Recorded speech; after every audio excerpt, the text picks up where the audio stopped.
Woman discovers her son was being used by Nanny, and then she learns the nanny's shocking past.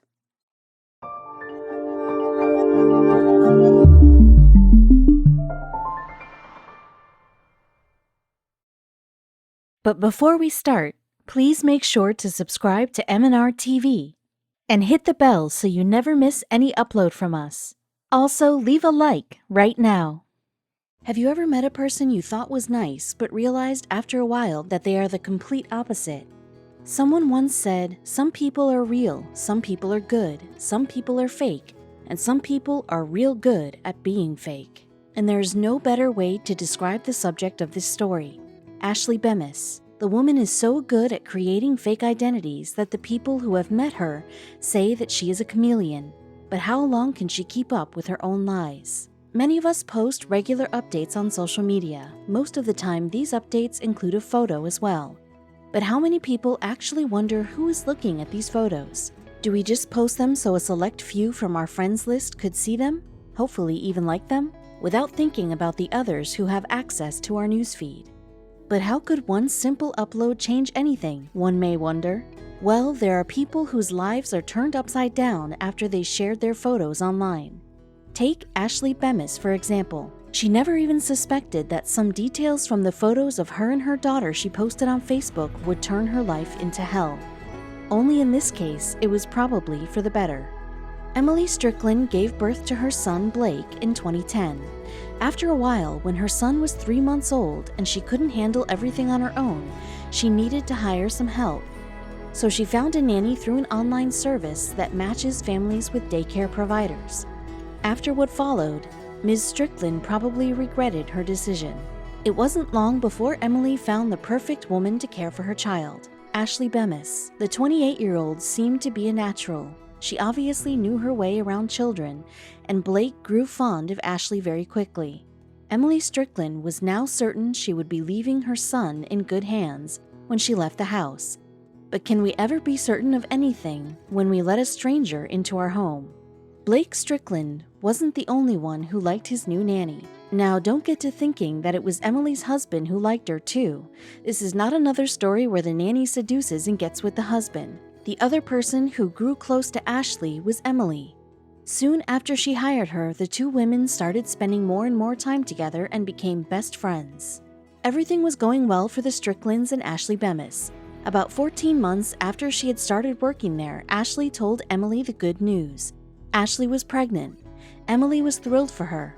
Ashley was so good with Emily's son Blake that Emily knew she would make the perfect mother. A new baby would be a perfect addition to their happy little community. Emily was more than happy to help Ashley with anything Ashley needed during pregnancy. The two of them had a lot of time to share pregnancy stories and compare ultrasound scans, trying to figure them out. Emily even wanted to spare Ashley and cut her hours, but Ashley's pregnancy seemed to be going smoothly, so she refused to take it easy. Some women are rather lucky with their pregnancies, and Ashley seemed to be one of them. She never complained about anything and never even had morning sickness. Emily was starting to get worried that Ashley didn't feel comfortable telling Emily if anything was wrong. But then again, Emily regularly overheard her conversations with the doctor, and everything was pointing out to a healthy pregnancy. Emily was happy that there were no issues with Ashley's baby, but Emily started feeling that she put too much pressure on Ashley and that caring for Blake was probably too much for her at this point. And since Ashley was too dedicated and didn't seem to want to slow down even a little, Emily had to make that decision for Ashley. One day, Emily managed to convince Ashley to go home early. When Emily sent Ashley home, she was concerned for her, so she watched her walk down the street. But what Emily then saw, she couldn't quite understand. Ashley reached up into her top and pulled something out, something that looked a lot like a pillow. Emily was in complete shock. Was that Ashley she was looking at, or did she confuse some stranger for her? What just happened with Ashley's baby bump? Emily was uncertain if she could believe her own eyes. Why would Ashley do something like that? What reason did she have to fake a pregnancy? She didn't have to lie to them about anything, let alone something as big as that. Who was the person she trusted her baby with for the past 2 years? How long are we supposed to know someone before we can start trusting them? Apparently, in Ashley's case, 2 years were not enough. Emily was wondering if that was even her real name. She was unsure if anything her nanny told her during the time they spent together was true. Emily had too many questions about Ashley and zero answers. After the initial shock, Emily thought about what was going on in her home for the previous 2 years. She was rewinding her every interaction with Ashley, playing back everything Ashley had told her. Emily was starting to connect the dots, and she couldn't believe how blind she had been. The more she thought about it, the more Ashley's story sounded a little too well-knit to be true. Emily now knew that Ashley hadn't been honest with them and that there was probably a reason behind her fake pregnancy. But that woman had just spent 2 years with her child, and Emily was worried if Ashley wanted to harm Blake in any way. Since no one she knew could give her any answers, Emily decided to try to find the answers online. When it comes to social media, everyone can list at least 5 pros and cons. But one thing is clear, it gives you an opportunity to be whoever you choose to be. Ashley Bemis didn't miss the opportunity. After a thorough search, Emily finally found what she was looking for, but the things she uncovered only raised hundreds of new questions. After searching through hundreds of profiles on Facebook, Emily finally stumbled upon a page made by her nanny. But the page wasn't Ashley's profile. It was dedicated to Ashley's baby daughter, Cheyenne. Emily was confused once again. As far as she knew, Bemis didn't have any children prior to this pregnancy. Was she hiding the fact that she had a child from her as well? Emily still couldn't figure out what was Ashley's motive to fake a pregnancy and create a Facebook page for a fake baby. But she needed to get to the bottom of this. She inspected the photos that were posted on the page. Emily noticed that all the photos had one thing in common. None of them were showing the baby's face. After looking at the pictures over and over again, Emily found one that was showing a part of the baby's face, and it left her in terror. The baby on the pictures was none other than her son, Blake. She didn't understand why anyone would do such a thing, but she knew that she didn't want Ashley to come close to her child ever again. She fired her immediately. The fake identity Ashley made up for Blake was a baby girl, Cheyenne. According to the information that she regularly posted on the Facebook page, Cheyenne was seriously ill. If she didn't get a surgery that was required, her chances of surviving were non-existent. So Ashley used the page to ask for donations that would make the surgery possible. And who wouldn't want to help a dying baby? It wasn't until much later that Emily Strickland found out that there was more to the story. In September 2011, Ashley began taking Blake to Mission Viejo, to a store specializing in clothes and accessories for kids. She made friends with the parents there and began telling people that Blake was actually her son. Literally everyone she met while she was with Blake was made to believe that she was his mother. For that group of people, Ashley had made another Facebook page, this one dedicated to her baby boy. But when Emily fired her, she was denied access to her son, and she needed to find a way out of a nasty situation. Ashley grew particularly close to a woman named Katie during the time she spent in the store in Mission Viejo. Katie was about to become another one of her victims.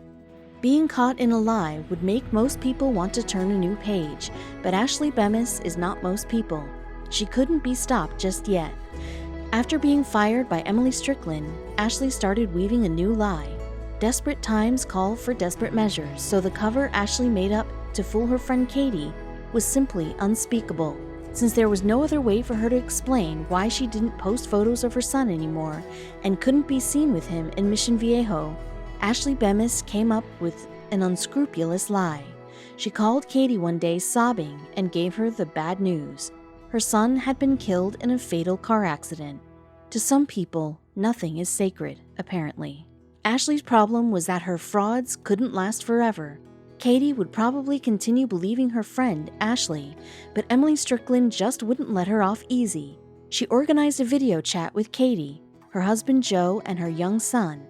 She did that so she could prove that Blake was actually her son and not Ashley's, and that the child was very much alive. Katie was terrified to find out such a person even existed, and that she had let her into her life, but she was glad that the child was safe. Also, she wasn't the only person Emily talked to.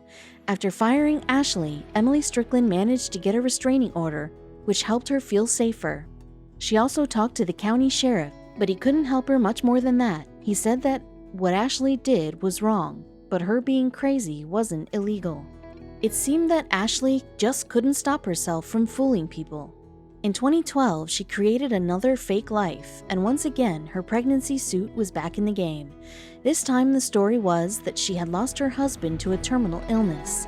It is strange how she managed to find people who have never heard about her previous schemes without moving to another state. Since that probably wasn't enough detail for the professional liar, she had to add another dead child. Namely, she said that her 2-year-old had passed away from a heart defect. But on the bright side, life was giving her another chance at motherhood. She was pregnant again. It kind of makes you wonder, why did it always have to involve pregnancy and babies? One of the tear-jerking stories Ashley Bemis had posted on Facebook made it obvious that people believed her.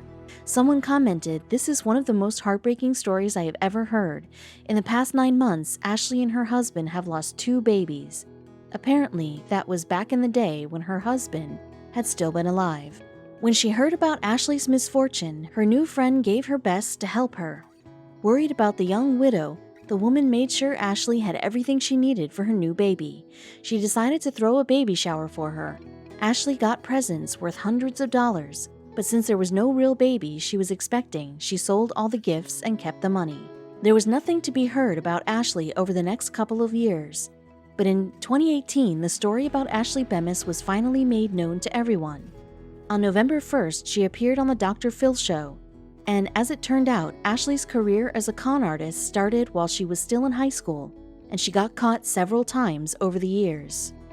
As it turned out, Emily Strickland's son Blake wasn't the only child she presented as her own.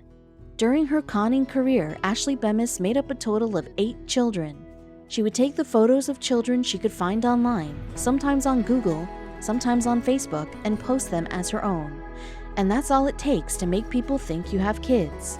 Every single person she tricked, as well as everyone who had heard about her story, was asking the same question: why did she do it? Why would this young woman feel the need to pretend she was a mother when she wasn't?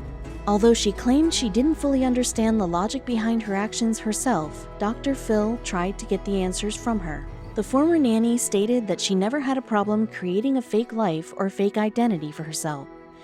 Even though she kept doing it over and over again, she said that she knew that what she was doing was wrong. Ashley Bemis said that pretending to be pregnant or to have children somehow made her feel more important. Since she seemed to always get caught when she pretended to be pregnant or to have other people's children, she needed to find another way to feel important. She didn't have to look too hard. All she needed to do was turn on the TV and check the breaking news. Her latest made-up story was all about the California wildfires that were raging in November 2018. Since the wildfires quickly took control over most of the state, Ashley just had to have a part in it. She fabricated a story about a firefighter named Shane Goodman, who just happened to be her husband. Ashley created a Facebook page for her firefighter husband, Shane, long before the fire started, as if she knew it would come in handy one day. Ashley posted an update on Facebook that her husband was one of the men who were risking their lives to tackle the wildfires. As she said, they were low on supplies and they needed donations. Whether she was hoping that people would donate money is unknown, but in a short period of time, Ashley managed to collect $11,000 worth of supplies. She obviously didn't cover her tracks too well. Someone who was aware of Ashley's past wrongdoings saw her post on Facebook and warned people about her scheme. What ensued after was, in Ashley's own words, a social media bloodbath. Someone even shared her license plate number and her home address, so it wasn't long before the police came knocking on her door. Although Ashley Bemis claimed that she had donated all of the goods she collected, the police still found a part of it in her garage and her car. As she explained, she needed to lay low for a while because everyone now had her address and license plate number, so she just couldn't risk going out to drop it off. Maybe it's true, but who would believe such an experienced liar? After being caught in a lie publicly during the California wildfires and being charged by the police, the world was finally getting more information about the dangerous woman. Everyone was still trying to solve the puzzle of who Ashley Bemis really was and why she did the things she did. At least the families affected by her crimes were able to try to piece their lives back together, knowing they are safe from her. Although Ashley insisted that she had given away all the donations she collected, the police didn't believe her. Their investigation was thorough, so they discovered that Ashley had another hiding place, Apart from the one on her property, they found another garage where she stashed the things she had collected over the years, as well as what was left of the recent donations. Many people, such as Emily Strickland, had waited long enough for it to happen, but in December 2018, Ashley was finally arrested. Once they started searching, it wasn't long before the police had more than enough evidence to get Ashley Bemis behind bars. Although she never physically harmed anyone, her actions caused emotional distress to a lot of people. 4 months after she got arrested, Ashley Bemis pleaded guilty and was sentenced to 177 days in prison. And the list of crimes she committed was quite long. Some of them include dissuading a witness from reporting a crime, fraud counts, burglary, and grand theft. According to the court record, she was convicted of over 30 crimes ranging from misdemeanors to felonies. Although it is unclear whether she even realized what she was doing was a crime, during her appearance on Dr. Phil, she expressed sorrow for what she had done. She didn't have much to say in her defense, but she said that she was sorry for the pain she kept causing to the families of people who had let her into their homes and lives. Dr. Phil made Ashley face 3 of her victims, Emily, Katie, and Haley.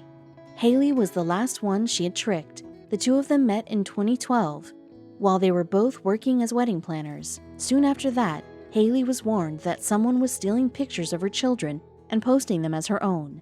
That person claimed that it was Ashley Bemis who did that, but Ashley denied it. Haley continued to say that she got the news that Ashley was pregnant in 2017.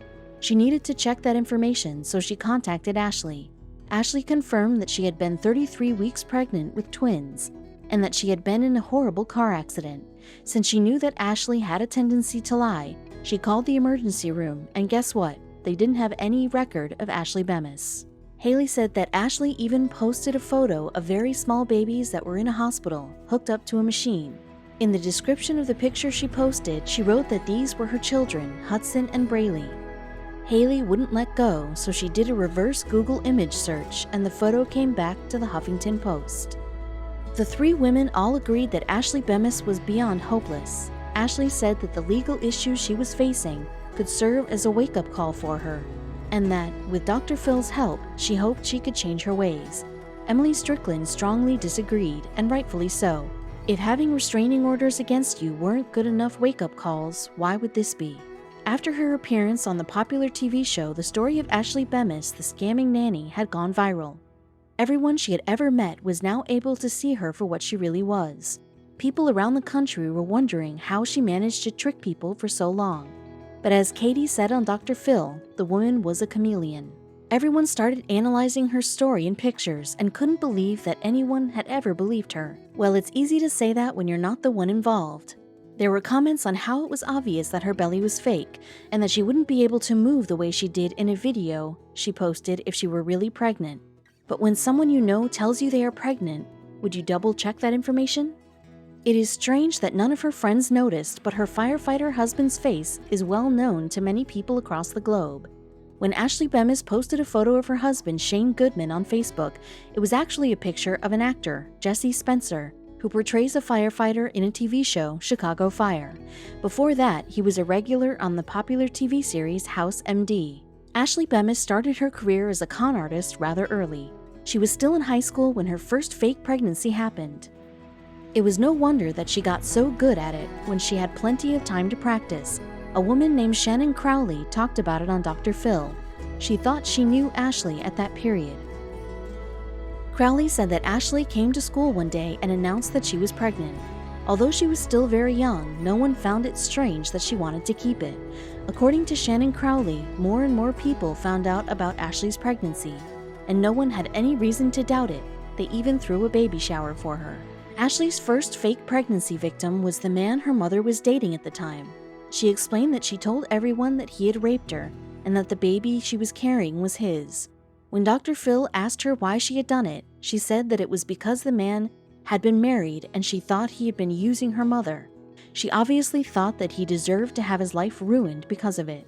Although Ashley still sticks to her story, that she never meant to hurt anyone, and that even though everyone thinks she was using the California wildfires for personal gain, she genuinely wanted to help affected people.